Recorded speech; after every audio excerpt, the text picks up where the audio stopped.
What's up, everybody? It's your boy, the Big Ox Uchiha. And first off, let me start by saying I thank you guys for your recent comments and subscriptions and all the positive feedback and all the feedback in general. Even the guys that have been thumbs downing all my videos. I really do appreciate all of you. No ifs, ands, or buts about it. I thank you for coming out. I thank you for all of your information that you give, and I thank you for your comments.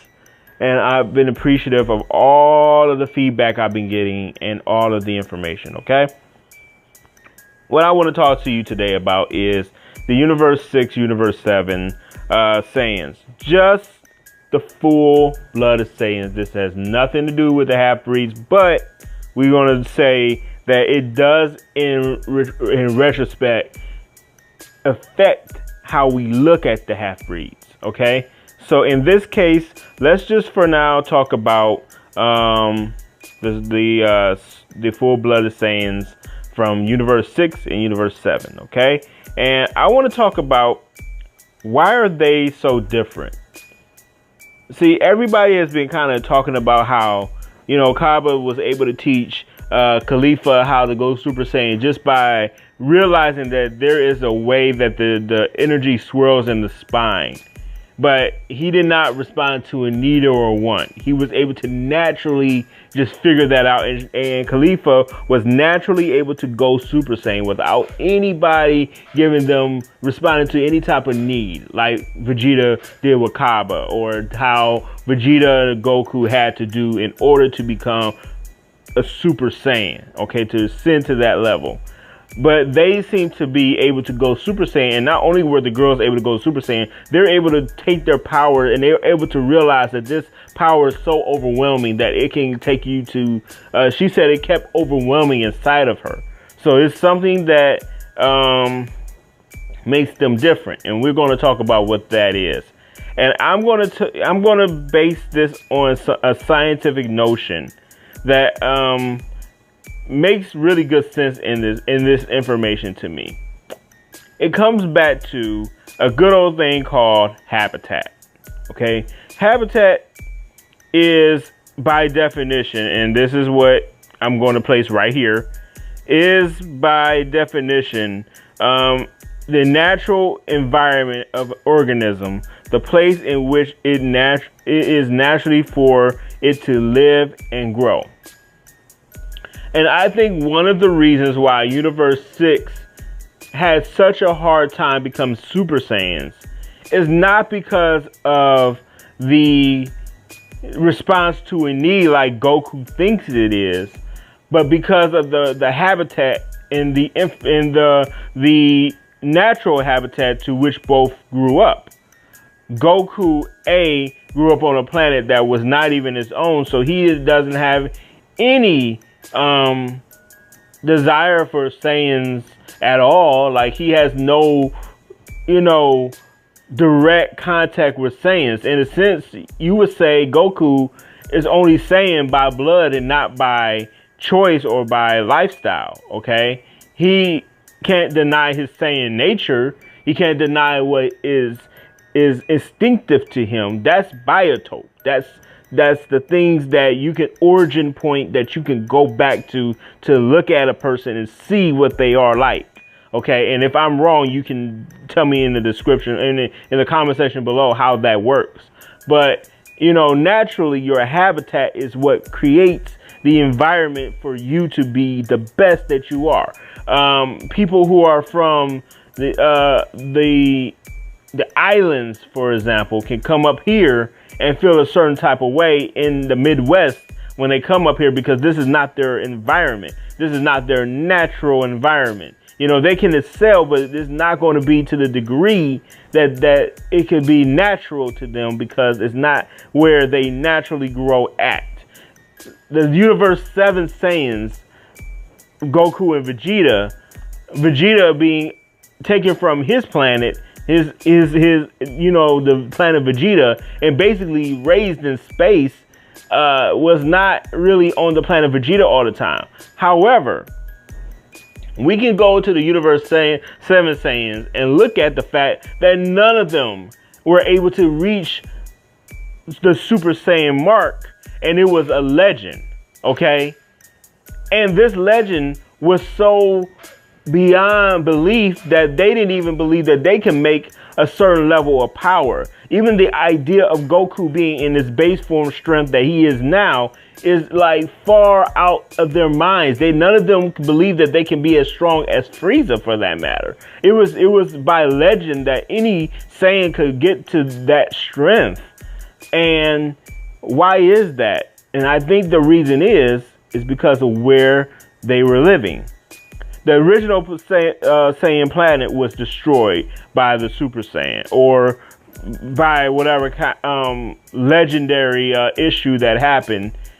The Universe 7 Saiyans don't know what it's like to grow up on their home planet in their natural habitat. They've had to, their habitat had to change.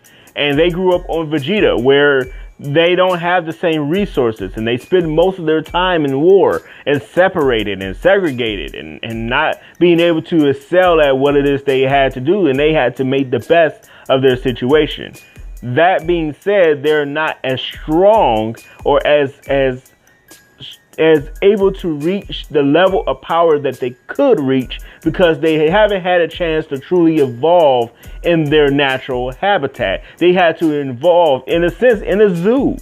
Okay? So it's not the same. It's like taking a tiger that is in its natural habitat, that being a jungle, a rainforest type jungle, okay, and saying, okay, let's lift you out and put you in the Midwest. Okay, it will survive.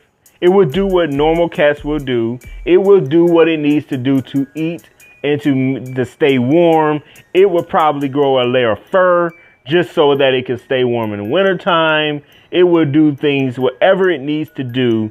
And each generation of tiger will continue to evolve so that it could be able to be conditioned for the air around it. You see what I'm saying? So in a sense, it would have no need to go back to the jungle from which it came. It could fully survive where it's at with no problem, but it is not able to thrive the same way. So if you were to take, and in fact, it would probably change shape. It would probably change the way it looks. His coat may not be so orange. It may be more fluffier. It may be, his claws may not be as sharp, or it may be only able to go a rock and stuff like that. You see what I'm saying? Their environment would change, and thus they would change with them, and thus they are no longer the same type of tiger that, in fact, you would have to refer to it as a Midwest tiger rather than a Bengal tiger or white tiger or whatever tiger that's out there. Do you see where I'm getting at? This is what you're looking at when you look at Universe 6 rather than Universe 7. Universe 6, they grew up on the Saiyan planet, Zelda, and they were able to stay on that planet and grow on that planet and naturally evolve on that planet, so they are able to get stronger when they are. So think about it like this. Kaba is not the strongest Saiyan on the planet, but he's able to go up against Vegeta in his base form. Why? Because Vegeta he's not on the planet Vegeta. He never grew up there. But the Saiyan planet that Kaba grew up on is the natural Saiyan environment. So he has been soaking in Saiyan energy, living in the Saiyan area, and you can go back through his biotope and see all of the, different things that his lineage has had to do. With that said, Kaba can go against Vegeta at that power level because his culture has had a chance to evolve even to the place where they don't even need tails. Okay? And all of them are not even warriors. Some of them are probably doctors, lawyers, or like Gohan. Okay? Some of them are like Gohan and never actually need to go and progress beyond that point. But you got some that are just as strong as Vegeta and Goku in their base form, and have not been able to reach the level of Super Saiyan, because that level has never been marked by anybody. And because a Super Saiyan transformation has never been needed. Okay? See, you gotta realize, Goku and Vegeta, they were in a stressful situation.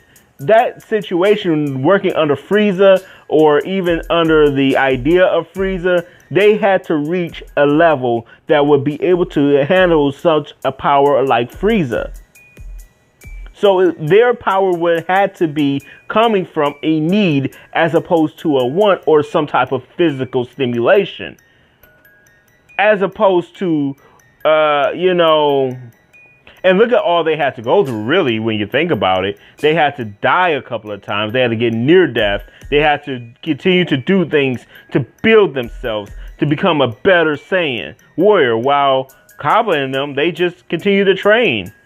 You know, and it's not so unrealistic for them to see that type of power level. You know, it's not legendary to them. Now, a Super Saiyan is legend because no one had ever seen it. Now, it will become a legend. Now, but they don't have to worry about people's power growing so great that they blow up, because now they are able to focus their energies and be able to eat the right food that a Saiyan needs to eat, going to the right places that Saiyans need to go, eating the proper nutrition from a Saiyan planet rather than somewhere that they've never been before. In a sense, you know, evolution took its course in the best place that they could ever ask for. I would say from this standpoint, we can say definitively that the Saiyans are of Universe 6 and Universe 7 are just two different types of Saiyan. They're not the same type of Saiyan as you would look from Universe 7. Okay? With that being said, it only makes sense to me that Universe 7 would be, Universe 6 would be able to go Super Saiyan and learn the transformation from someone in Universe 7 and take this transformation and look at it from a different standpoint. They looked at it not just from a point of anger, but that there is also a physical reaction that happens every single time a Saiyan transforms. That's something that no other Saiyan, including half-breeds, could not figure out why they did it. But Kaba was able to figure out why. Why? Because he doesn't need anger in order to be... Because he even asked, are you angry when you become a Super Saiyan? He said no, not at all. So then what makes you a Super Saiyan? That little tingling in the back of my spine. Well, now everyone can become a Super Saiyan if they wanted to do it, because now they know what it is. They taught themselves a different way. And that's no different than, like, you know, us. Think about you and me. Like, I'm not from Africa, but I'm African American. You know, I'm African descent, but I have nothing to do with the continent of Africa other than my heritage, you know. And I wouldn't know what it's like to live in Africa, but I'm sure I could adjust.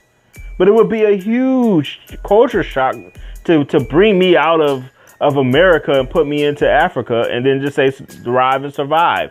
Now, me being the type of person that I am, the highly adaptive person that I am, I would probably do just fine. But there are some people that would die within weeks. Why? Because the conditions would change how they live their life. And for some people, that can be very scary. But for others, it's the best change that ever happened to them. So, my point is, and I want to kind of wrap this video up because I'm hitting the 14-minute mark.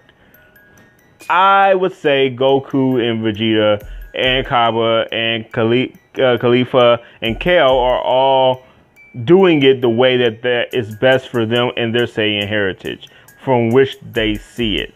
Now, my question is, if you move for you, Ashley, is if Vegeta and Goku grew up on planet Zelda, would they still be the same type of Saiyans that they are today?